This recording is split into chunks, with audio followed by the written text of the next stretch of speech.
Welcome to How to Get on a Watchlist, the new podcast series from Encyclopedia Geopolitica. In each episode, we'll sit down with leading experts to discuss dangerous activities.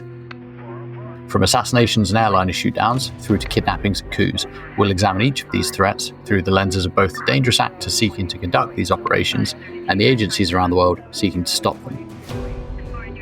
In the interest of operational security, certain tactical details will be omitted from these discussions. However, the cases and threats which we discuss here are very real.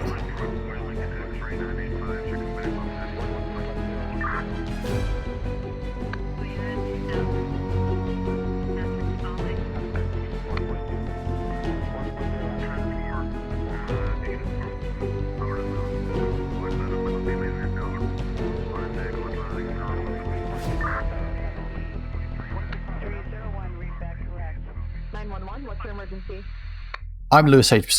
the founder and co-editor of Encyclopedia Geopolitica. I'm a researcher in the field of intelligence and espionage with a PhD in intelligence studies from Loughborough University. I'm an adjunct professor in intelligence at Sciences Po Paris, and in my day job, I provide geopolitical analysis and security-focused intelligence to private sector corporations. So in season 1, we talked about how to hijack a ship. And then earlier this season, we've talked about how to deliver a ransom. And today we're following on from these two fantastic episodes, which I really encourage you to go back and listen to, and discussing how to close a shipping lane. Now, we're recording this episode in November 2024, which is months into the Red Sea crisis. So to understand how this crisis unfolded and what it means for geopolitics and shipping, we have some excellent guests on the show. Firstly, we have Daniel Giordanio, Senior Threat Intelligence Manager at the shipping giant AP Moller Maersk, where he focuses on assessing and mitigating threats to the company's global operations and workforce. Prior to Maersk, Daniel had a 15-year career in the United States Federal Bureau of Investigation, with his final position as the FBI's Assistant Legal Attaché for Intelligence at the US Embassy in Copenhagen. His focus was on ensuring cross-collaborative intelligence sharing on a wide range of threats with Nordic intelligence and security partners. Daniel worked a multitude of threats during his time in the FBI, including back in the United States, and he was instrumental in the identification and eventual capture of Rafael Caro Quintero, an FBI top 10 most wanted fugitive, the leader of the Sinaloa Cartel in Mexico. In Washington, D.C., Daniel worked on a high-profile task force to address espionage concerns across the U.S. intelligence community, and did a joint duty assignment at the United States Central Intelligence Agency, developing collaborative cross-agency intelligence efforts to counter threats to US national security. Joining Daniel, we also have Encyclopedia Geopolitica's own Anthony Clay, as well as one of this show's co-hosts, Cormac McGarry. Anthony Clay is a retired US surface warfare officer, where he specialized in amphibious warfare and expeditionary operations. He's currently a senior strategic planner in the Department of Defense, where he's worked on diverse issues with focuses on logistics, nuclear weapons, and space warfare. Cormac McGarry is the Director for Maritime Security at Control Risks, a global specialist risk management consultancy. He helps a range of clients from ship owners and manufacturers to insurers and law firms understand risk in the maritime world. He also teaches on the topic as an adjunct professor at Sciences Po Paris, and has previously worked in East Africa, the Irish Defence Forces, and National Maritime College of Ireland. So, gentlemen, thank you very much for joining us. Good to be back. Thanks for having me. I am very happy to be here. So, we always start the show asking how you got into your line of work. I would say for those wanting to hear about Cormac and Anthony's career journeys, check out season 1, episode 7, How to Hijack a Ship, where we covered those. But Daniel, as you're a new guest on the show, how did you get into your line of work? You got a fantastic background there, so I'd love to hear how that happened. Yeah, it's quite a story, actually. I mean, I kind of fell into it, to be honest with you. I went to school in Washington, D.C., and when you do that, when you kind of when you're going to school in the middle of power, you tend to look at that as maybe what you'll do with your life. When I went to school, we didn't have anything like an intelligence degree. It just didn't exist when I was looking at university. So I did international affairs and geography as a kind of a double major, double degree. And actually, I wanted to go work for the Census Bureau because I just really wanted to map stuff. I was really into mapping and I really wanted to map stuff. And the Census Bureau didn't want to hire me. So I was waiting tables and and one night we had a bad night and my manager, who was one of the best managers I think I've ever had, he finished the night with a whiskey tasting at the bar so that we could understand what whiskeys we needed to sell to our customers. And that night I went home and I declared that I would not be working in restaurants anymore. And I applied to the FBI. And I don't remember the application process necessarily that much. But a couple of weeks later, I got a phone call from them. And I just timed it really, really well. And that was, I think, March. And then by July, I was already on board. I'd been cleared and processed. And they brought me on board. I started in Washington at headquarters working counterterrorism cases. So I worked a lot of the kind of early, like 2008 to 2011 terrorist attacks or attempted terrorist attacks in the U.S., Times Square bombing, Najib al-Azazi, things like that. And I just, I said yes to everything. When things came across my desk, I would just say yes to it because I felt like at that point, particularly, in your early 20s, why not? So that's how I ended up doing all these kind of different things. It's how I ended up doing a stint at the CIA. And that's eventually how I ended up getting a transfer out to the West Coast and working completely different stuff, organized crime. But then that gave me the kind of bona fides to apply to a job overseas. And that's actually where I ended up in March of 2020. I came out to Copenhagen. And really, it's a job that I think maybe 0.1% of intel professionals in the FBI get to do. So it was really awesome. I got to work with all sorts of different security and intelligence and policing services here in Copenhagen, but across Scandinavia as well. And that kind of set me up to find a job in the private sector. And Maersk was right there. And that's, again, just say yes to everything, guys. And something good will come along. That's always very good advice. So let's dive in and look at the threat. And today we're talking about how to close a shipping lane. And, this is something that's been going on for a while now. But let's start with definitions. It's something that I think we in the geopolitics space can often be a little bit loose with. What is a shipping lane? Do vessels have to stick to a specific lane? Is it like a road? Can they go where they want? Because that's not how I imagine this. So I'm really interested to hear your thoughts on how we define this to start with. I guess I'll jump on this. This is actually a really kind of a complicated question, right? So the sea is wide open, basically. You can go anywhere you want with the exceptions of things like territorial water and other areas that might have restrictions. However, particularly when it comes to long range transits, which are, when we talk about the commercial world is how they live, every extra mile you go is more fuel. So that necessarily concentrates ships into particular routes. That's the shortest distance between 2 points. And those are generally concentrated at choke points. So when we talk about choke points, it's where everything comes together, and everybody's familiar with Strait of Gibraltar and the Suez Canal and the Panama Canal. These are the main ones that we use for, when you look at the tracks of all of the ships, they all converge together.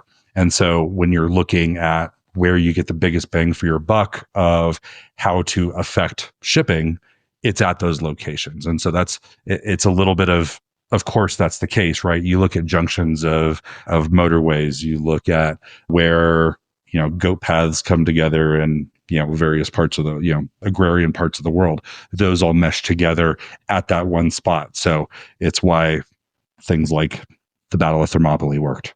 It's why this is a critical issue. And some technical terminologies around that. In those choke points, you tend to have things called traffic separation schemes, for example. So that will dictate the direction in which vessels are to pass each other. There's going to be other things like the color of the buoys in the water will indicate where vessels are supposed to pass. There's international regulations that define how ships are supposed to pass each other, for example, collision regulations. And so this will define how traffic works in a place like the Singapore Strait.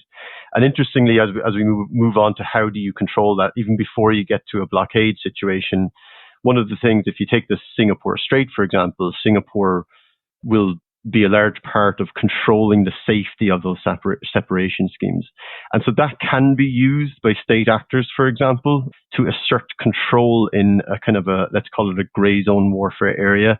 An example of that would have been Russia in the Kerch Strait, which connects the Black Sea and the Sea of Azov before their whole-scale invasion of Ukraine. And when they de facto controlled Crimea, they were able to kind of claimed that vessels, in order to safely pass under the Crimean Bridge, needed to have pilotage, which is basically a person gets on the ship to help guide the ship through hazardous water.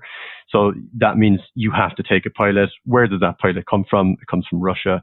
And that gives Russia an ability to control, how quickly ships can get through there. So from around 2017, that time, you could see Russia was very intentionally slowing down traffic to Ukraine's Sea of Azov ports.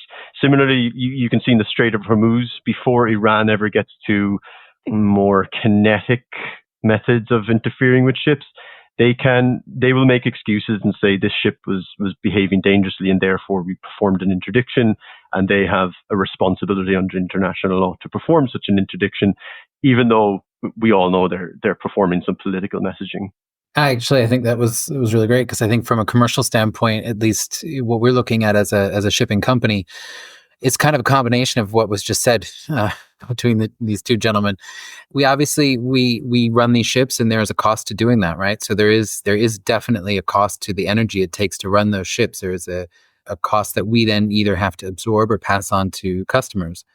And we're also a slave to geography. The world is not as big of a place as people think it is. Things are produced in one place and consumed in another place, and there's only very few ways for those things to move. And when you look at a map of the world and you draw it out, there's okay, we can sail this route, we can sail that route. There's not a lot of other alternatives. I was in a discussion a while ago in my previous life about the Arctic, right? Shipping through the Arctic. And we had to kind of break some mindsets, because they're like, well, we can just ship through the Arctic. I'm like, well, the Arctic's a very dangerous, remote place. And most shipping companies aren't going to want to send their ships through that kind of a situation. There's a little bit of safety in numbers when we talk about shipping lanes, because there's going to be other ships on that path that could aid in the event of an emergency, that could help defend in the event of piracy, when we're talking about piracy in off East or West Africa. So it's a very interesting question, though, because I think you can look at it from a very technical standpoint, which is true. There are so many rules when it comes to sailing through either contested or highly regulated waters. But when you look at the long-term kind of 30,000-foot picture, there's only so many places you can sail, and you're not going to sail in a pattern that doesn't make sense, because at the end of the day, these ships, when we're talking about trade and we're talking about shipping, these ships all have a cost associated with them. It's not free. It's not air. We're not sailing on the air anymore. It takes fuel. I think just a nice little addition to that is with a lot of this, it's framed in the commercial sense of things. If you flip over to the military side of things, these become a lot less relevant, where military ships don't necessarily want to be around a high concentration of commercial ships. It's like, if you don't have to drive on a crowded freeway, you don't drive on a crowded freeway. And the mission of a military ship in that area is a lot different as well. So you might be staying in one place for a long duration of time. You might be transiting in a method to obscure your movements or to make the enemy think that you're moving somewhere else. So when we talk about the sea lanes here, it is really heavily focused on the commercial side of things, but there is a lot of grounds to exploit those and go different routes to influence. I suppose that would bring me on to my next question, which is, what is a blockade? How does it work? And then what does the history of blockades look like? I think this is something we've seen pop up from the Peloponnesian Wars and onwards. So this doesn't seem like anything new, but we do seem a little bit surprised that it's happening again. So talk to me about that. How does this mechanically happen, and what does that look like? There's a big difference between a blockade and sea denial. Traditionally, a blockade is leveraging one country's ships to physically block the ports of another country. So completely reduce their ability to conduct trade into and out of those ports. With shipping, you have limited locations you can pull in. It's not just any beach in the world you can drive a ship up to and offload. So you have these critical nodes, and as we've moved on towards larger and larger shipping, those become fewer and fewer. But if you look historically, it's how countries inhibit the ability for a nation to resupply itself or to conduct force movements. So yeah, it goes back many, many centuries of this being done. I think probably the most salient example of this is the American Civil War, where the entire southern United States was like basically every port was blocked. That led to a variety of technical advancements like blockade running ships, the development of ironclad ships, the development of steam power to go faster and outrun. So it's not a foolproof situation. In fact, it's extremely manpower and resource dependent, because it's like standing guard at a, over a large area of land. It takes a lot of bodies, it takes a lot of weapons to be able to cover that. So in a modern sense, a blockade is still very feasible to do in some areas, but when you're talking particularly in the context of great power conflict, it's absolutely not really what you want to do. Now, on the flip side of that, when we talk like sea control, which is a doctrinal term for naval forces, but it's being able to exert that authority without necessarily ships there. And so, the impetus of this episode is a lot of the Houthis in the southern Red Sea. They're not using ships by and large or boats to conduct their denial operations. It is mostly anti-ship cruise missiles and or anti-ship ballistic missiles. And there is some degree of boats being used, fast attack craft, both manned and unmanned, to be able to control it. But by and large, it's using non-ship weapons to control that area. So that brings me on to my next question nicely, which is, how effective have the Houthis been in closing the Red Sea? And, Cormac, I know you and I have spoken about this, so I'd be really interested to hear your views on this. And in particular, how many vessels have we actually seen damaged, hit, diverted, and so on? So you're looking at Red Sea traffic, which the important thing about the Red Sea is that it's the route into the Suez Canal, right? And the Suez Canal is literally built by Europeans. It was started by Napoleon, I believe, to facilitate traffic from east to west into Europe. And the Houthis have effectively been trying to interrupt that trade to hurt European powers, but primarily to force Israel to ease up its war in Gaza. Now, this is where it's interesting in terms of definition. Is it a blockade? Is it denial? They've expressly stated that they wanted to stop shipping into Israel. Then subsequently, they started expressly saying that they would target UK and US affiliated vessels. So it's not a total blockade against all traffic, or so they would claim. About half of their attacks have indeed gone after vessels that are kind of obviously associated with those three declared target countries. The other half, sometimes we don't know why they hit them. Maybe they use faulty intelligence. Maybe they misdirected the weapons.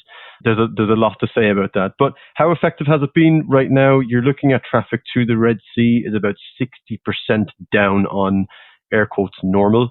And I say 60%, I mean large tonnage traffic.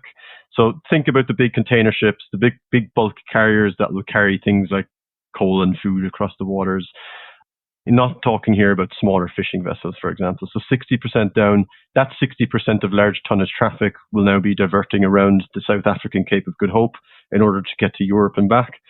How have they done that? In terms of numbers, one vessel has been hijacked. She remains the Galaxy Leader. That was the first vessel where the Houthis kind of unveiled their intent and their capability to do what they're currently doing. They did a Hollywood-style hijack of the Galaxy Leader, which was a car carrier. She remains in detention in the Houthi-controlled port of Hodeidah, become a little bit of a tourist attraction for local Yemenis in Hodeidah, which can sound funny, but, there's mariners still on board that vessel who have not been able to get home and see their family. So, it is a tragedy. So that's one hijack. We've had 4 seafarers killed during the subsequent attacks after the hijack. 2 vessels have been sunk. Bear in mind, these vessels, these are major losses. You're talking vessels that can be well over $100 million in value here. And of course, 4 seafarers dead. There's no price on their lives. There's been about 45-ish, what you could call direct strikes on ships from aerial weaponry, which will include things like anti-ship ballistic missiles, also kind of improvised drones. Interestingly, modern merchant ships are extraordinarily resilient against that type of weaponry, so they haven't always achieved the kind of damage you might think. But the Houthis have also deployed more lethal weaponry, for example, unmanned surface vessels, which you could also call drone boats, to use a less less terminological term. These are basically boats full of explosives that they drive at their target vessel, controlled by VHF, which means they need line of sight, which means they need to make themselves vulnerable on the water. So rather than firing a missile from land, relative safety, they have to actually put a team on the water to control that USV or drone boat as it goes into the ship. When these unmanned surface vessels hit their targets, they can be very devastating, and they're more likely to result in death and sinking compared to the aerial weaponry that's been used. The Houthis have kind of consistently evolved their tactics as well. They've rolled out new weaponry, more sophisticated tactics. In the last few weeks, they unveiled, or at least claimed, that they have what they're calling a submarine. I would call it an underwater drone. That's difficult because we'll come to some of the measures that commercial ships are taking, but there's very little that a crew or even a private armed security team can do against a weapon coming underwater. It's also more difficult for naval vessels to deal with. So, to wrap up, they've constantly evolved their tactics in such a way that the naval forces, which we'll talk about later, they have struggled to contain the threat. It should be said that the vast majority of Houthi weapons have been intercepted. There are naval task forces out there that are still pretty much on a weekly basis intercepting missiles coming at ships.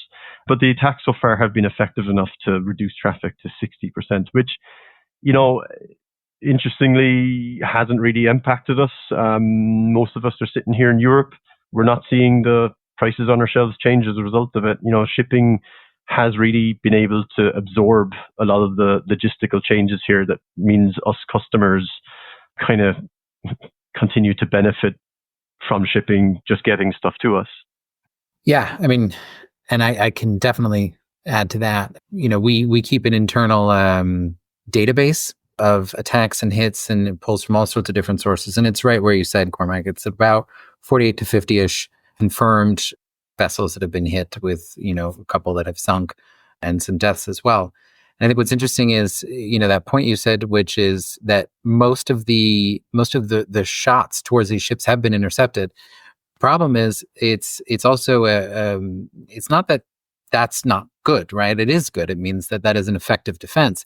However, the stomach for that is very low when it comes to corporate decision makers, business executives, because they don't want to see the ships being targeted at all. We had this problem when it first started. So we had, I think it was November 19th was when the Galaxy Leader was hijacked. And we, at Maersk, we kind of started to pull back ships from the Red Sea. And then beginning of December, we made a decision to say, okay, we're going to send a couple more through. We've got some more military assets in the region. And then on, I think it was the 30th or 31st December, we had the Maersk Hangshu, which was targeted. It was shot at, and it was not hit. And this is a very important data point. The ship was not hit. It was targeted. There was a missile fired at it, and it was intercepted by either US or UK. I can't remember at this particular moment, but it was intercepted by military intercepts. However, the shrapnel hit the ship. It started a fire in one of the containers, and it was incredibly damaging for the morale of the crew. We had to stop the ship at the Suez. We had to get people off. We had to get them help. We had to pull the container off the ship. That's huge delays for this ship. And from a business perspective, the business basically said, okay, we know we said we could stomach this because we made this decision saying, we accept that they're going to shoot at us. We accept that we might even get hit, but we've got the security measures involved. We've got a safe house. We've got hardened bridge. We've got weapons on board. We've got armed guards, whatever. And then it happens exactly the way you say it's going to happen. And then suddenly it gets pulled back because what decision makers and what the corporate leadership wants to see is something very different from that. They don't want to see that at all. And it's been very, very effective because that fear is much more real for these decision makers than I think it was when it first started. From the other side of it, from the military operations side of it, through Operation Prosperity Guardian and some of the other efforts to do that active defense in the region. What a lot of the commercial shipping side sees is how the US Navy, the UK Navy are doing these defenses, shooting down missiles, shooting down drones, going after these USVs, these unmanned surface vessels. That's one of the sides that we're seeing. The other side is actually conducting the strikes ashore to try and prevent these from being launched as well. And this is where with the ships that are stationed over there, and it's relatively small number. We're not really considering the Fifth Fleet area of responsibility is kind of a high priority lately because it's relatively calm. So with Russia and Ukraine being important, there's a lot of effort in the Western or the Eastern Mediterranean, and there's a lot of effort in the Western Pacific. But these ships that are down there are conducting routine strikes to try and go after the source. So attacking them ashore, the missile launchers, going after command and control nodes. There's third-party targeting, their over-the-horizon targeting capability. And this comes they're using a lot of open source information to target. They're using commercially available information, surveillance, and reconnaissance capabilities. They're using as OSINT analysts, they are doing that every single day to better their targeting capability. So we're going through a lot of different areas to be able to go after this capability. Part of that is also the weapons supply chain, which is also primarily at sea. So that's coming from Iran by and large through different small ports because they're coming on small ships, and then a lot of overland routing to the Houthis. So it's one of those, when you look at the how to get after this problem, it is a many phase problem. So it's not just the method of protecting those ships while going through. It's the entire chain of weapons to sensor, to shooter, to target. That brings me on to my next question. Are there other groups that risk being inspired by the Houthis? The popular perception is that the Houthis have been pretty successful in this, and by extension, are there other maritime choke points that worry you around the world? I'll kick it. So we've actually asked this question internally among ourselves, and there's 4 or 5 choke points that we are really concerned about from our commercial perspective, right? As a trade perspective, we've got obviously the Suez and Red Sea, we've got the Strait of Hormuz, we've got the Panama Canal, the Malacca Strait, and then the Taiwan Strait. Those are kind of our 4 or 5, to varying degrees, the most important from a trade perspective, from at least a commercial perspective. I think it's a really good question, though, because when we talk about the other ones, mostly we're dealing with state actors who have to act at some point. They're going to have to act a little bit more rational than a non-state actor because they do have state interests involved. And I think that actually was one of the harder things for us to kind of convince people of in this particular crisis, was because they weren't dealing with rational actors, right? The business leaders were saying, okay, well, we did this for China and Taiwan, and they're going to act rationally at some point because it affects their interests. And the problem is that when you're dealing with irrational actors, you can't apply rational thinking to them as much as you want to. Not to get too wide on this, but in terms of groups, I'm not entirely sure. But in terms of just other potential choke points that we have little control over what happens to it, is really, we've had a lot of issues with the Panama Canal. And that is purely based on climate, right? If there's not enough water in the canal, the ships can't go through. And that is a huge cost, because then you have to either try and offload those containers and send them overland, or you have to send those ships somewhere else, and they have to things have to be rerouted. There's some solutions, there's some railways, there's some trucking lines, but they don't have the same capacity as, these huge container ships. But yeah, it's a very big question that we are constantly asking, and we're trying to monitor for. But I don't know, Lewis. I think that's a hard one.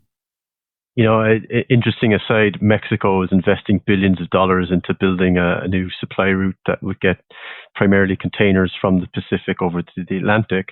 They're not building a canal; they're building a railroad interjectory between the ships, and they're basically placing that bet on the Panama Canal, kind of being almost permanently subject to these droughts that are reducing their traffic capacity. So, just from that perspective alone, geopolitically, can you imagine Panama without the canal and what that would do to regional power plays, right? Mexico becomes the primary supply chain route between both of the great oceans.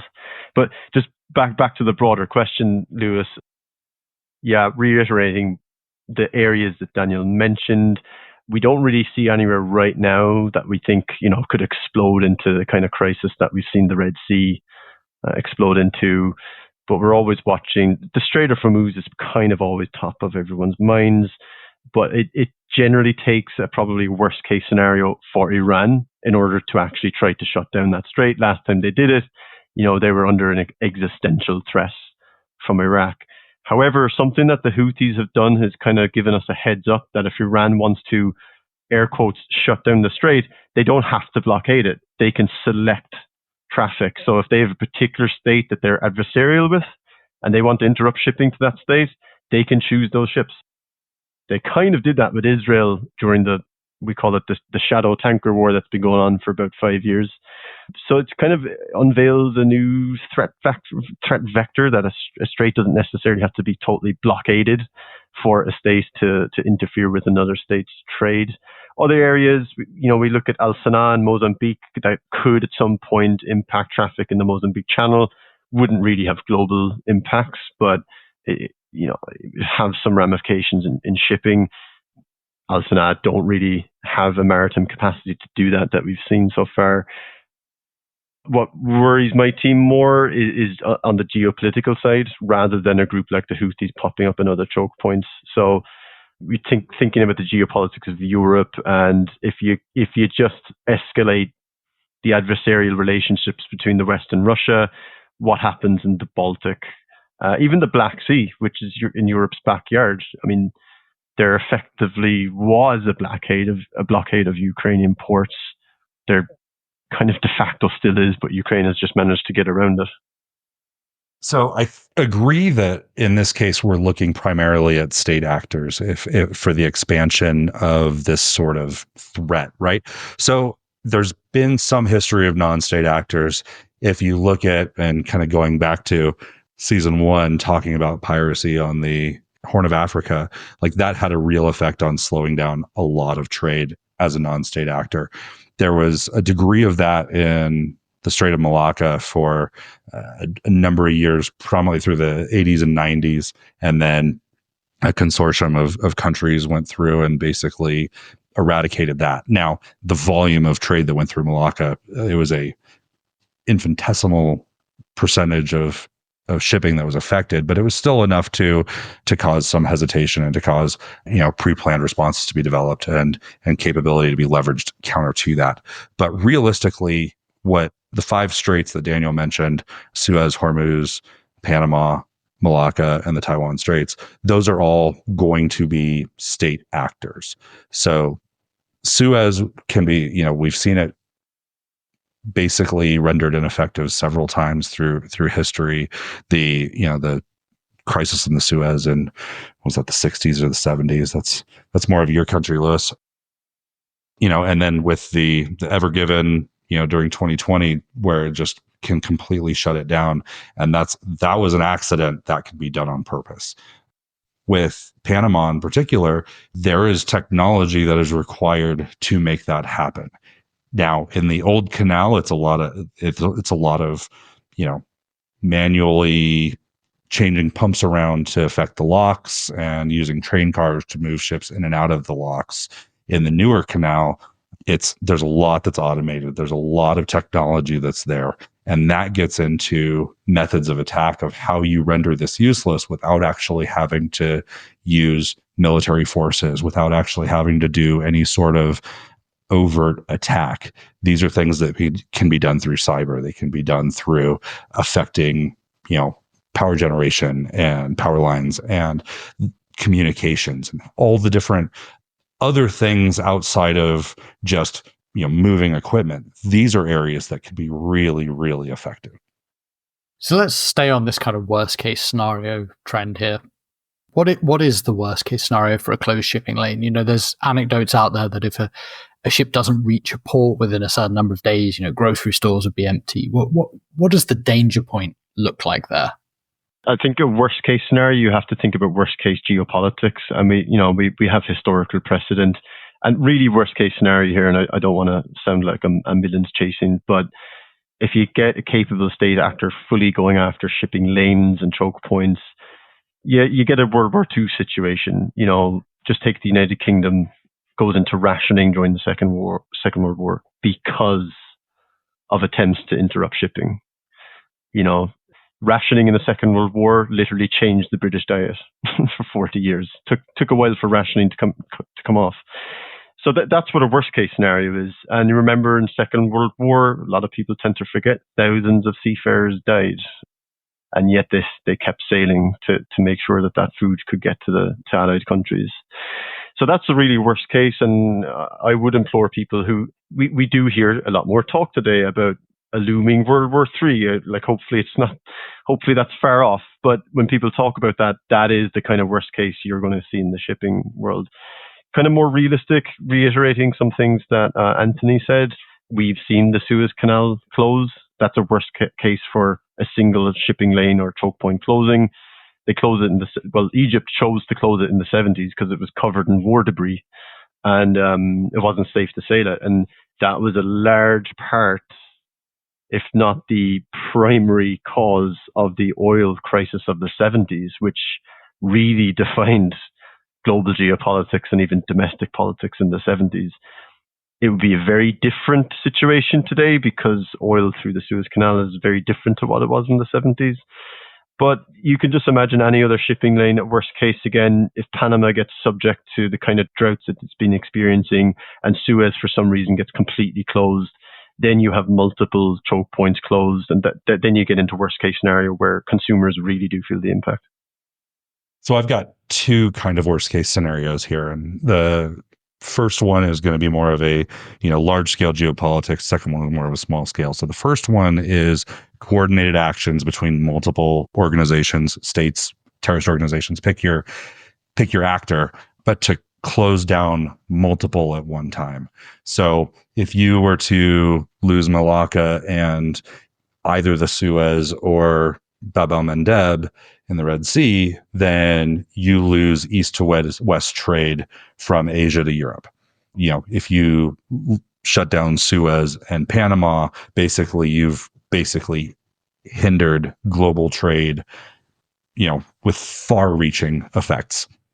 So that's kind of, I think, in the macro sense, the worst case is if when these become specifically targeted to interrupt global. The kind of more tactically focused worst case scenario, and this is something that the Houthis have specifically tried to do, is you sink a ship in one of these traffic separation schemes. And now you have fouled the channel, and with these large commercial ships, they have deep drafts where they're very restricted on where they can maneuver. And so you have to send in dredges or recovery ships or some sort of salvage ship to be able to clear these channels. And now you're in a case where they're still inside the weapons engagement zone for that bad actor. And so now these ships are generally not well defended. You're trying to clear this debris, trying to open the channel back up, trying to return shipping while under fire. And that just becomes a situation where a lot of these salvage ships are owned by the commercial industry, and they won't send those ships to clear those channels while they're under threat of being shot. I think I have to go and agree with that, because we've seen glimmers of this over the last year or so. Is that kind of this combination of multiple different things going on at the same time can almost overwhelm the system. I remember, when I was talking about this before, it amazes me every time how the global supply chain is at the same time, incredible and complex and actually quite resilient, but it is fragile enough to be blocked, right? It is fragile enough to have disruption very quickly. We saw this, yes, with the Houthis last December, when most of the major shipping companies stopped shipping through the Red Sea. But we also saw this from accidents with the ship hitting the bridge in Baltimore. That's an immediate closure of port in Baltimore. And that's a massive, that bridge is huge. And you're dealing with bodies in the water. You're dealing with a ship that's now stuck under that bridge with God knows what on it. So there's a lot of things that have to happen. The amount of work it takes to just figure out, okay, can we move some of these containers off this ship, or is there hazardous material? Are there leaks? Do we have to get, buoys in the water? Do we have to get the EPA? This is a massive amount of work. So if you start piling those up, the system that controls all that, i.e., the commercial shipping companies or even the military, there is a limit to how much those two entities can handle, right? One of the things that I'll never forget this. We had a meeting in January with the Fifth Fleet. We had this video call with the Fifth Fleet. And I think, Lewis, you'll appreciate this. It was all the Danish kind of decision makers sitting in a room. And they're like, well, I will talk to Brad. And I'm like, well, you won't call him Brad. You're going to call him, Admiral, whatever. You're not going to call him Brad, right? Like, let's start there. And they basically were just asking, like, well, why aren't you giving us more ships? And he's looking at them like, how many ships do you think we have? How many ships do you think there are to protect this, to do this for you? We can't escort your container ships through the Red Sea. There's not enough warships in the world for that. There are too many things to protect. And we're involved in other places, right? It's not just the Red Sea that's the only problem. It's not just the South China Sea that's the only problem. In the US, the bridge collapse, that really sticks to a discussion that we've been having for 20, 30 years about infrastructure, right? Critical infrastructure, and how fragile is that critical infrastructure?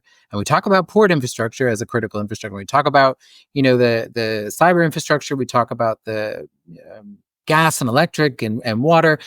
But do we look at, okay, what happens if that bridge collapses? That is a scenario that people aren't going to necessarily plan for because it's so out of left field. And then it happens.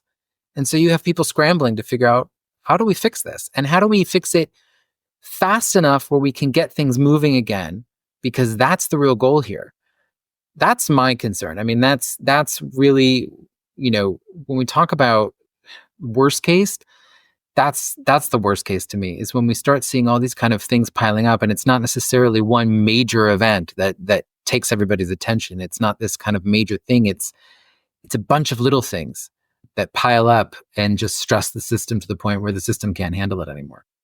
So I want to kind of touch on a little bit, like less so worst case scenario and more like realistic, like how this has happened in recent times and how it can continue to happen. And by and large, you can use the Russia-Ukraine conflict as a great example. So one of the early things that was done by the Russians was to put out notice to mariners for a coordinated naval exercise that basically spanned the entire shoreline of Ukraine in the Black Sea. So they were able to, via completely legal methods, basically say, we are going to be launching missiles, practicing a variety of things, and therefore you need to be excluded from this area. These are actually, a lot of these are still in place today, still under the same guise of the exercise that they were conducting in December of 2021. So these have not really gone away. Now, that's not the only method that you have to legally do to isolate ports, isolate countries. One of the other ones is you can declare a mine danger area, that you have laid mines. And there is no requirement of you actually laying mines to create a mine danger area, but you put that into notice to mariners, and now it becomes a place where if there is a threat, then now that is not going to be a place where ships willingly travel. So that is, if from the kind of lawfare side of this, that's one way. And then, of course, there's the other side of it where there are numerous straits that are controlled by a single country. Most of the straits that have come up in conversation today are not. You have the Strait of Hormuz, where you have Oman and Iran there. You have Malacca, which is a wide variety of countries that are all up and down each side of it.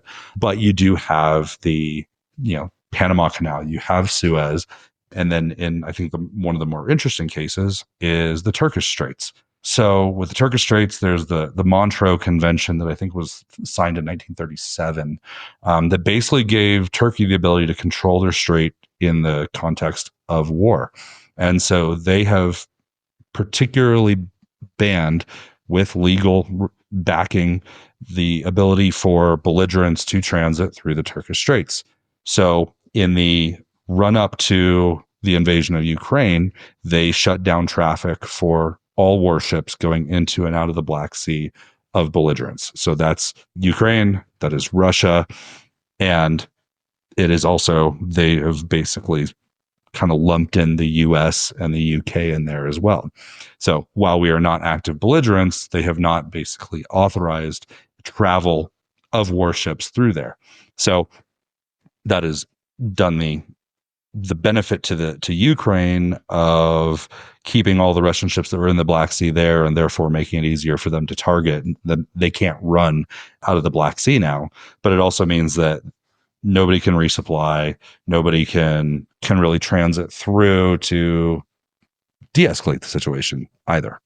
So the exception there is Russian flagged, military owned, but still commercial vessels that are, shipping fuel, shipping grain, shipping all the things that they're basically stealing from Ukraine. Those are still allowed to transit through, even though they're owned by the Russian Navy. And interestingly on that, Russia never officially declared a blockade of Ukraine's Gulf of Odessa ports, because declaration of a blockade is an act of war, which interestingly Russia wasn't willing to declare in terms of a blockade. But oddly then, when they negotiated the Black Sea Grain Initiative, that by itself is an admission that, hey, we're blockading you, so you have to negotiate to get this specific agricultural products out, but we're not blockading you. So it's interesting dancing around international legalese speak to basically do what you're trying to do, which is put in a blockade. And of course, Ukraine has managed to pretty much defeat the blockade of the Gulf of Odessa. Well, we're talking to Daniel Giordanio, Cormac McGarry, and Anthony Clay about how to close a shipping lane. After the break, we'll talk about how governments and companies can respond to these threats.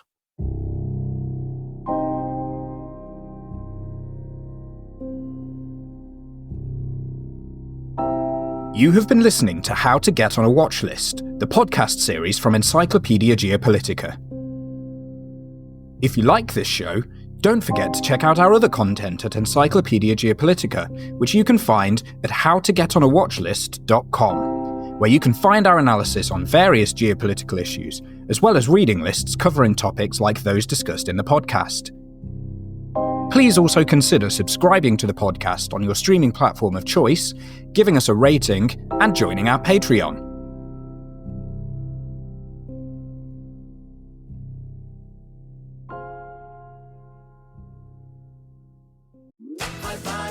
High Five Casino is a social casino with real prizes and big Vegas hits at highfivecasino.com.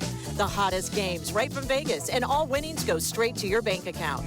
Hundreds of exclusive games, free daily rewards, and come back to get free coins every 4 hours.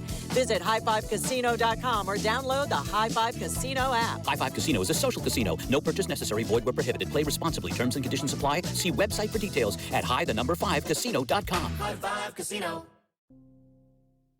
So, Cormac, how can governments respond to this sort of threat? We've seen Operation Prosperity Guardian from the US. We've seen the EU's Expedius mission. Are there other missions taking place here? And then follow-up question, how effective have these responses been? So it's good to clarify this, and let's stick with the Red Sea crisis on this, because it gets quite complicated. And the reason it's complicated is because of kind of international politics and diplomacy, right? Because you would think, okay, we kind of have a military problem here. We need to stop these Houthis from attacking the commercial ships. So you think, let's deploy a military mission to stop them. But the politics of that is much more complicated, because the first real deployment, first of all, let's just clarify that there were actually already a lot of naval forces deployed in the region for a long time as a result of Somali piracy. Now, we won't get into the details of that. But the US responded by getting together Operation Prosperity Guardian. When that was launched, Prosperity Guardian was designed to protect the commercial ships from the Houthi attacks. What's important there is that it doesn't mean that they're going into Yemen and proactively and preemptively attacking Houthis.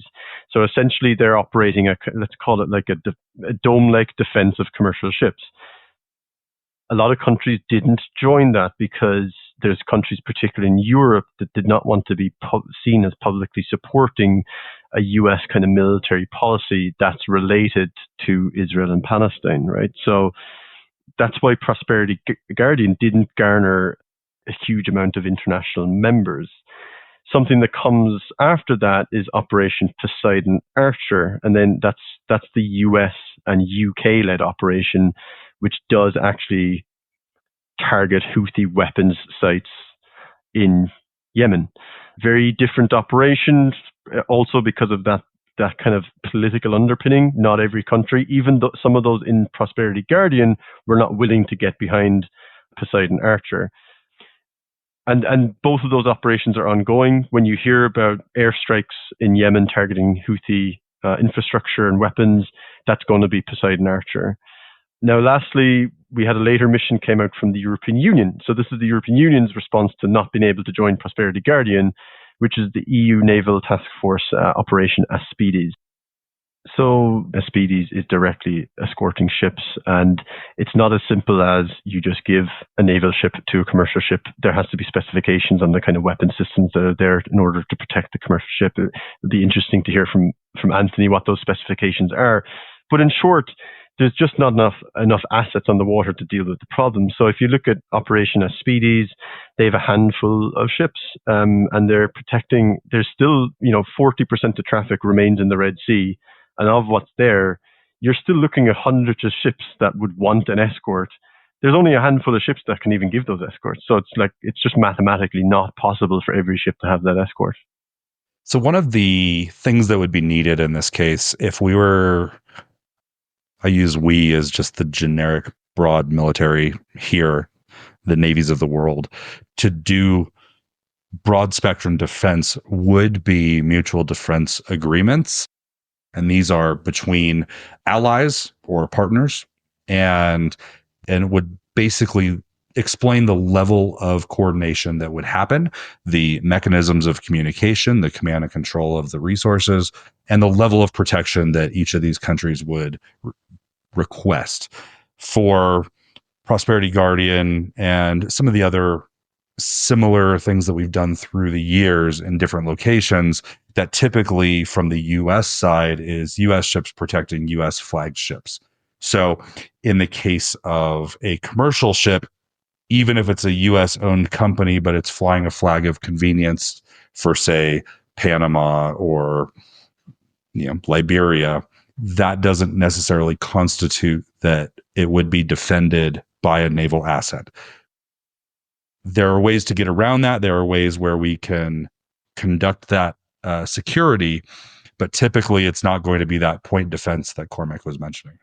Just an interesting aside here. During the Iran-Iraq war, one of the ways the US Navy was able to step in and protect Kuwaiti shipping was by reflagging Kuwaiti ships under the US flag. That meant that the US Navy could effectively go in and defend the shipping of another country without a declaration of war.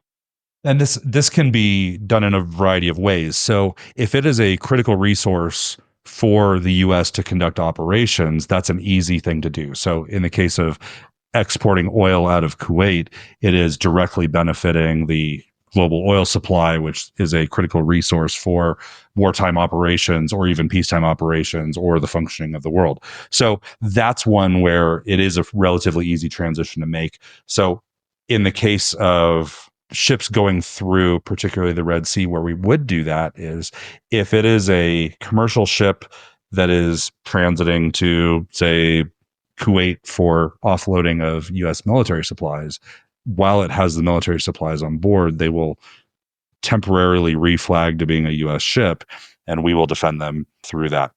Yeah, I think there's no question about whether the U.S. or the U.K. will defend nationally flagged ships. I think we also saw this in the Red Sea with the French, right? So the French Navy was effectively doing point guard for French ships going through the Red Sea. And that kind of put a strain on this European operation because you had Operation Aspides, which was spearheaded by the EU. It was a big kind of European Union. It was a European operation to I don't want to say supplement because it really wasn't, but it was to augment the Operation Prosperity Guardian. But the difference is that you still have national navies doing it. You don't have an EU navy. So they had to give preference. Like most of these countries have laws on the books that makes them give preference to flagged ships that are flagged for their country. So if a German flagged ship is going through, the German frigate has to defend that ship versus a Danish flagged ship. and vice versa, right? And I think that is actually really interesting. It's a thing that happened, and I think it's a really interesting kind of addition to the dynamic of the complication that we're talking about here. Because when you have the U.S. is a massive military, right? And if it's U.S. flagged, great, go forth. But if it's not, and it's a multilateral kind of collaborative effort, and you've got ships that are flagged from all these different countries, at some point, somebody's going to have to make that decision. And a lot of times that decision is made by a politician back home. And no politician is going to say, yes, we should defend another country's ship before our own. It won't happen. To add to the complexity is the senior officer that filled the role of the commander of Prosperity Guardian also wears many, many hats. One of them being the commander of a multinational naval force that operates in the Gulf of Aden right there. And being able to deconflict the roles of the different ships and who they're assigned to at a given time, and the coordination of those actions between all those multinational ships who aren't necessarily a part of Prosperity Guardian, or not necessarily part of, or they might be a part of Prosperity Guardian, but not a part of the multinational force that operates in the Gulf of Aden. Being able to manage all of that becomes a command and control issue that proved to be extremely, extremely complicated. If I may ask Anthony a question here, because presumably it's complicated being on a warship. You identify some kind of threat, but you're still stuck within your mission scope, presumably. The same way, let's say, UN peacekeepers, when they're deployed on ground, they're stuck within a mission scope. They can't just simply make a decision there and then. It's dictated by a mission. Am I right in saying that? So every commander has the right to self-defense. And so if it is a threat to your ship, even if it's outside the scope of what you're doing at that point in time, then obviously you can take action to defend yourself. In operating in these areas, there's probably going to be, as part of the operational order that they're operating under, there's going to be caveats that are listed of this is when you can take action, this is when you can't take action. So if you're transiting through that area, even if you're not one of the shooters, one of the ships that's doing the escort, one of the ones that's tasked for air defense, there's going to be areas where you can support that force. You can support the Prosperity Guardian. You can support whatever force you're sailing through, even if you're not directly in tactical control by that organization. So it's not universally true. It's not necessarily a, hey, while you're in this area, you belong to this person, and therefore, if they tell you to shoot, you shoot. It's a balance of managing the deconfliction of operations in that space. So there are situations where, yes, you can be completely not assigned to doing something and do that very thing just while you're transiting through, if that makes sense, if that answers your question. So let's look at the commercial sector then. I'm interested to also look at, is there any recourse from ship owners, from shipping lines, ways they can influence their ability to transit through contested areas? Yeah, I guess I'll take that one. Yes and no, right? So I think it's really important that we remember that commercial shipping companies, as big as they might be and as complex as they might be, still aren't governments, and we still don't have defensive capabilities beyond armed guards on a ship, right? And most of those measures, at least from our perspective, came about because of piracy issues. So you're dealing with a different threat actor at that point. Our ships are quite capable of countering piracy, and that is almost direct. You can trace that line almost directly back to the piracy in the Gulf, right? But when we're talking about anti-ship ballistic missiles, defending that from on board a ship is a very different struggle. And so we are, I want to say powerless, but the capability there just doesn't exist, right? And nor really should it exist, because at that point, what do you then have? Commercial companies buying heavy weaponry to install on the decks of their commercial ships? That's a nightmare. From a health and safety point of view, from a perception point of view, it's a nightmare. I mean, one of the things that I think I learned quite quickly coming into this job is that you never take even the simplest things for granted. So when we talk about things like health and safety, for example, right? Don't take for granted that people know what they're doing when it comes to stacking things on a shelf. You have to tell people exactly how you want things stacked on a shelf. That's a simple thing, but you have to do it. And the idea that we would then have to have some sort of heavy weaponry or explosive weaponry even on board a ship, a commercial ship, it's a terrifying thought from a health and safety point of view.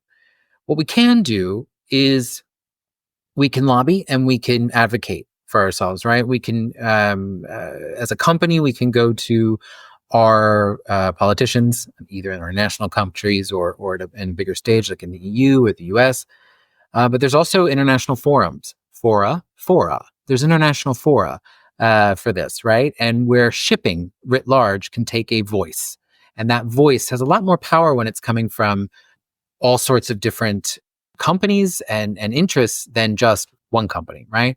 If CMA is saying something, or if Maersk is saying something, or Hapag-Lloyd or Evergreen or whatever, well, it's just one company's problem. But if we're all saying it and we're all advocating to the governments, plural, of the US, UK, EU, UN, whatever, it's a much stronger message.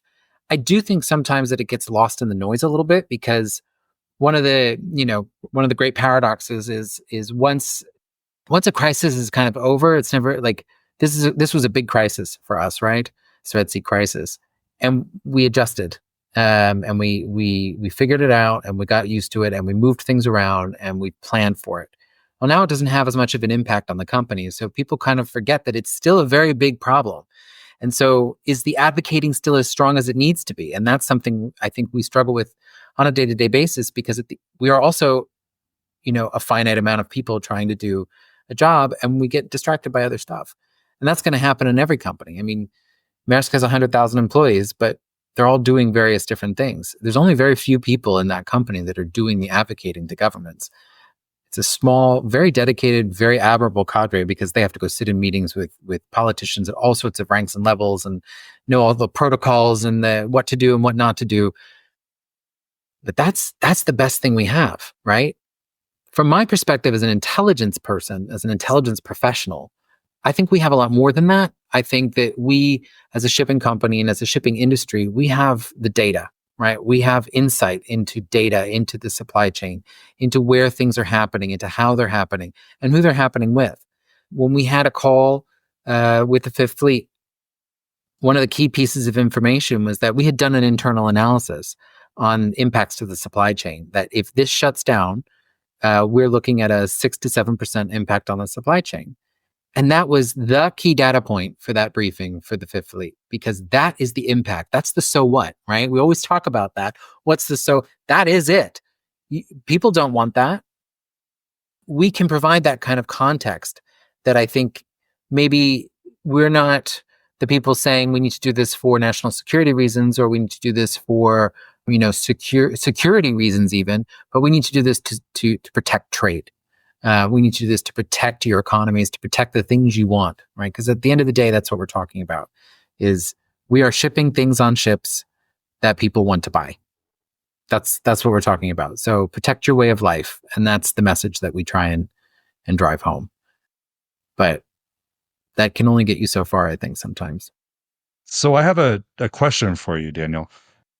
I'm coming at this with my personal framing of working in the government and through the restrictions that provides. You working in the corporate world have much fewer restrictions from that. And now maybe this is a little bit deviating from the Red Sea part of it, and maybe with the other choke points, is as a company, do you have both the ability and the practice of directly negotiating with the countries that may be providing, the state actors that would be providing the threat there? So with Iran and the Hormuz, and with, I don't know, pick your country, right? And because you don't have to go through State Department, you don't have to go through ambassadors, like can you guys go through and do that direct negotiation? It's a yes and no. So certain countries we cannot, because they are sanctioned, right? So sanctioned entities, we can't deal with them, sanctioned entities at all. That's poor business practice for a business like Maersk. It's also illegal. So that presents, it's illegal in the EU, it's illegal in the US. That really would hurt the business model, right? We take stands. So I think this is also something that's actually particularly interesting when we talk about where the world is in terms of threat and how commercial entities are responding to it, we took a stand in 2022 before I even started, but the company did, right? They took a stand on Russia and Ukraine. And we visibly pulled our operations out of Russia. We shut down our office there. We visibly openly supported Ukraine and our employees and our people there. And I think people expected that in this crisis as well. They expected that okay, now you have to take a side. And we've been seeing this for many, many years, right? We've seen it in the US a lot. We've seen that, okay, we're now pushing this kind of, the business needs to take a side in this societal or political debate. For us, I think it's a bit more complicated because when we're talking about the Middle East, there's supplier markets and there's consumer markets there. It's very hard to disentangle yourself from that kind of a complicated landscape. So we can negotiate with countries that maybe have less, that the US, the EU have less access to in order to build those deals, right? Like we certainly negotiate tons in China. We have a massive presence in China, but also across Africa, right? Across Africa and Latin America. We run things up the littoral states into, Mali and a whole bunch of other places, right? But that's places that maybe you can't go as a US government or military officer, at least openly or safely. So there is a thing, but we can't negotiate with Iran because they're under sanctions. We can't negotiate with North Korea because they're under sanctions. And right now we really can't negotiate with Russia because they're under sanctions too. And we took a stand on that. So it becomes almost a bit more complex because I think when I was in the government, there were really hard rules about what you can and can't do, right? Because I think in the private sector, they're not so much hard and fast. It's how does this present itself to the company? How's this going to play with the company? There are some hard rules. We will not do this, but we had to decide that as a company. So for Maersk, we will not negotiate with countries. We will not do business in countries that have active sanctions, right? Or that are listed on state sponsors of terrorism, et cetera, et cetera. But other companies might, and that's up to them. That's a risk that they're willing to take. It's a risk appetite, I think. And Maersk is it's a very old company, right? Very old. It's over 100 years old, and it's Danish. It's a very practical company. It has a very low risk appetite. They don't like to break the law. They don't like to break the rules. And when they do, they feel really bad about it, and they apologize really a lot. And they'll gladly pay the fine because we should have done better. Like they've done this throughout their history, but then they also take stands. Maersk helped in the 70s. Maersk basically sent a bunch of its ships to pick up people that were escaping Vietnam. These people were escaping Vietnam, and we pick them up and help bring them to kind of dry land where they could be picked up by the US or UK or whoever. We've done this before. This particular crisis presents a really strong problem for us because we can't negotiate with the Houthis. There's no negotiating with the Houthis. And even a glimmer of should we do that? No, you shouldn't, because they are a designated terrorist organization. They're maybe not a full terrorist organization. They're not an FTO, but they are on a list, right? And they're not a state. They are not a state entity. So we're not going to get involved in that. So our only recourse is to really talk to the US, talk to the EU, talk to the UK, and see what they can do. I think it frustrates a lot of people because I think it has such an impact on the business that maybe previous crises didn't. This one really is kind of part and parcel, blocking a shipping lane is really what it's all about when it comes to talking about an ocean shipping company. It's problematic. So some news that's kind of breaking in the last 48 hours is a UN panel of experts report that has been reviewed by some good media organizations. And they're saying that they've found that the Houthis are taking in approximately $180 million per month in safe transit fees from ship owners that are willing to pay that fee to ensure safe transit. Now, it's important that I reiterate exactly what Daniel just said. You're going to have kind of big brand, well-known shipping companies that are just absolutely not going to engage in things like that. There are companies that have people like Daniel, But the majority of ship owners out there might own a fleet of 5 ships. They may be maybe 50. They run on very thin margins as well. So for them, diversion decisions can be extremely costly. But something that we also have to admit, I'm part of the maritime community, it is a very murky industry. There's a lot that goes on in shipping. And again, it's not going to be companies like Daniel's, but there's a lot that goes on in shipping where there's all kinds of violations of labor regulations, environmental regulations, human rights abuses. This stuff does happen.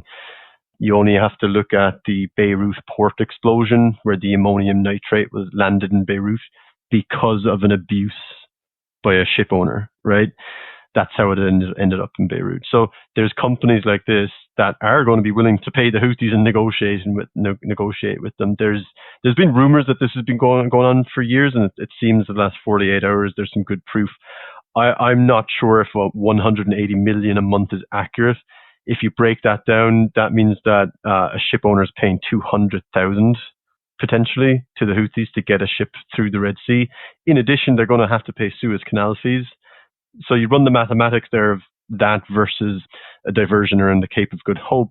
The maths get a bit difficult. But look, there's certainly going to be ship owners out there that are willing to work in the dark. Absolutely. There's about 20% of the global tanker fleet now is working in the dark.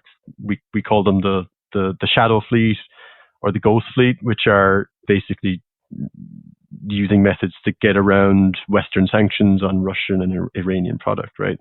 Separate topic, but point being, it's a murky world. And on that side, there's the commercial solution for some companies is just to pay the terrorists.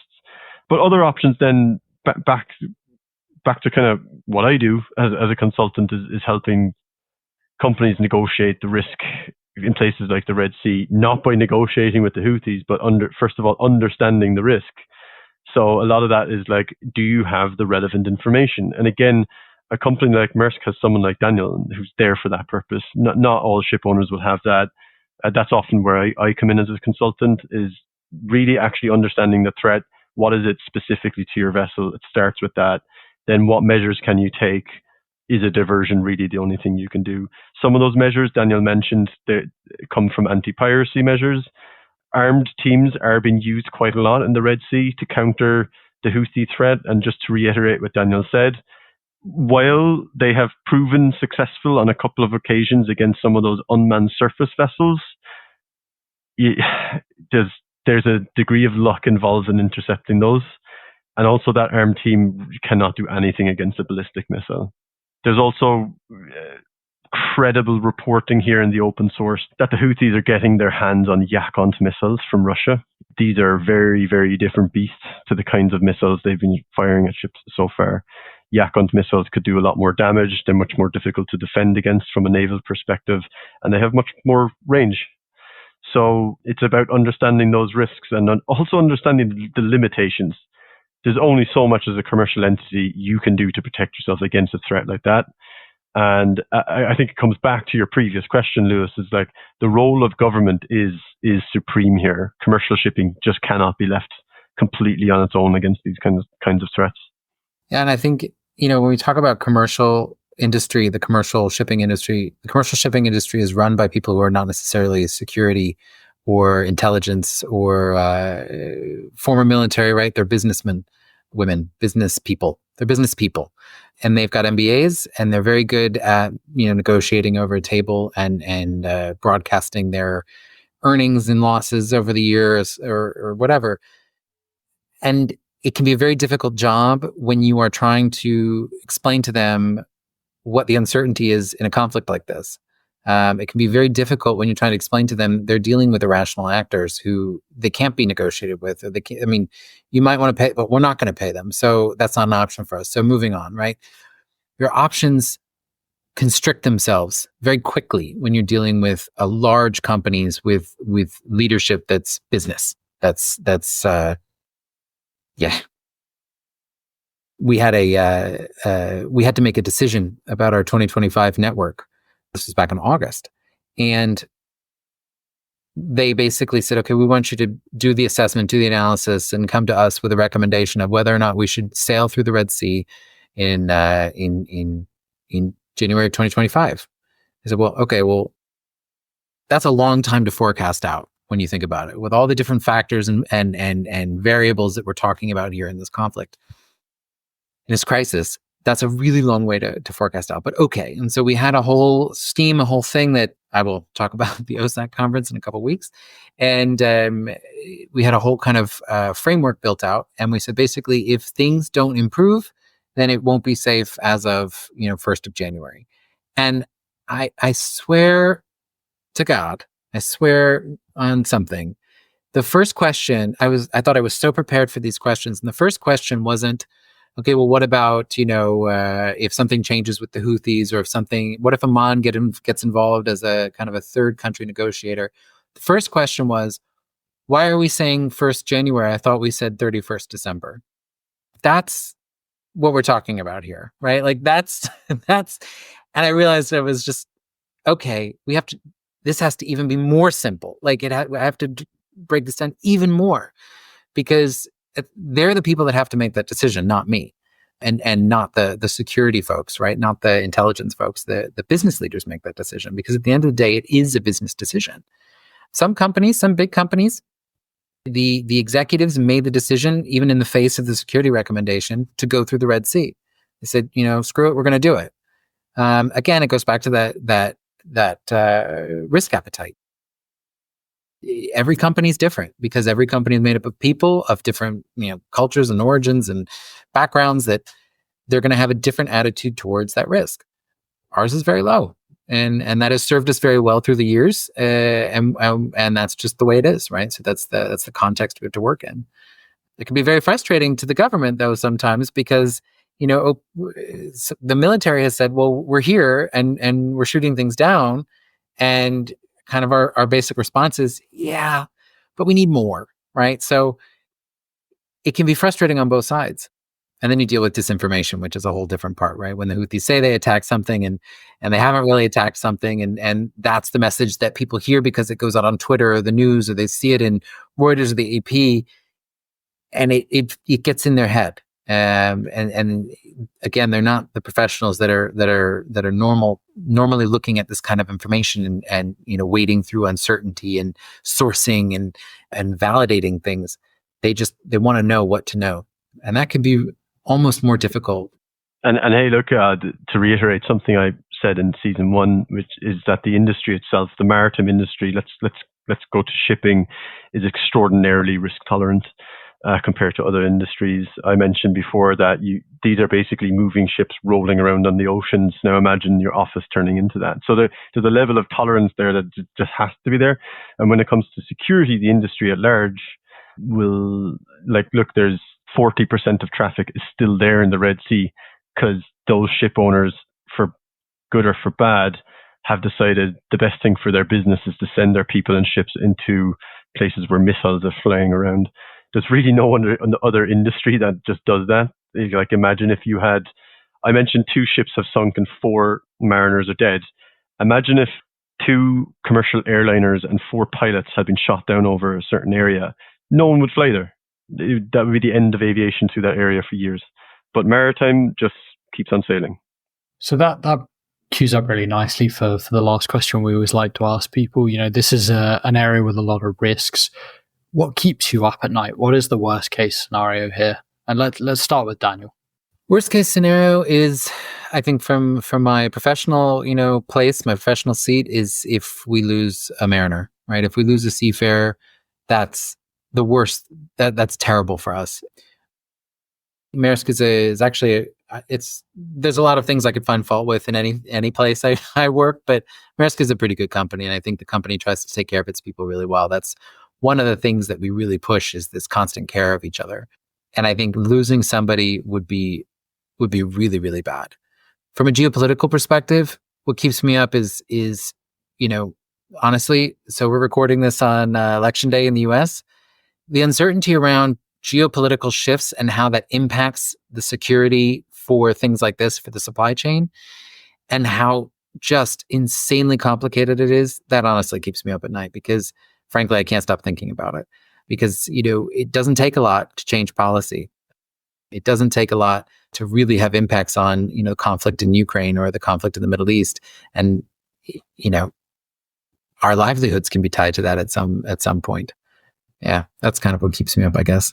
And what keeps me up, exactly that, the geopolitical shifts. And one specific, and I think somewhat realistic scenario, is Iran being pulled into an intent to shut down some form of shipping through the Strait of Hormuz while the Houthis continue what they're doing, and the Houthis gaining an increased capability to target ships further out into the Arabian Sea and Indian Ocean, because with that, they would effectively be able to bring the 60% of traffic that is diverted right back into their target range. I take a slightly different perspective on this. I appreciate the direct threats to shipping. I think that is a very, very critical problem to solve, and leveraging military forces or whatever to support that is good. But it's a very conventional problem. It is it's force on force. It is how do we stop ordnance from flying? To kind of tie back to episode 1 or season 1 when we talked about this, for me it's all the other areas of threats. And I mentioned it a little earlier with regards to Panama Canal and the cyber and the cyber threat and the ability to control these things independent of ordnance, to be able to shut down the ability to transit goods, services, warships, everything without firing a shot is the one that actually scares me, because the conventional fight exists. We've done it very well for a long time. The unconventional threat is one that we're not great at as the West. A lot of our adversaries are better at it than we are, and they have the benefit of time. They can fire when they want to fire. We have to be on defense right now. Well, this has been a phenomenal discussion. So, gentlemen, thank you very much for joining us. Thank you very much. This has been great. Thank you. Thanks, Lewis. Always a good time. You've been listening to Daniel Giordanio, Anthony Clay, and Cormac McGarry discussing how to close a shipping lane. Our producer for this show was Edwin Tran. To our listeners and Patreon supporters, thank you very much for listening and supporting How to Get on a Watchlist. If you enjoyed this show, please consider checking out our other content at Encyclopedia Geopolitica. We'd also appreciate it if you could subscribe to the podcast, leave a review, or support us on Patreon. Thanks for listening.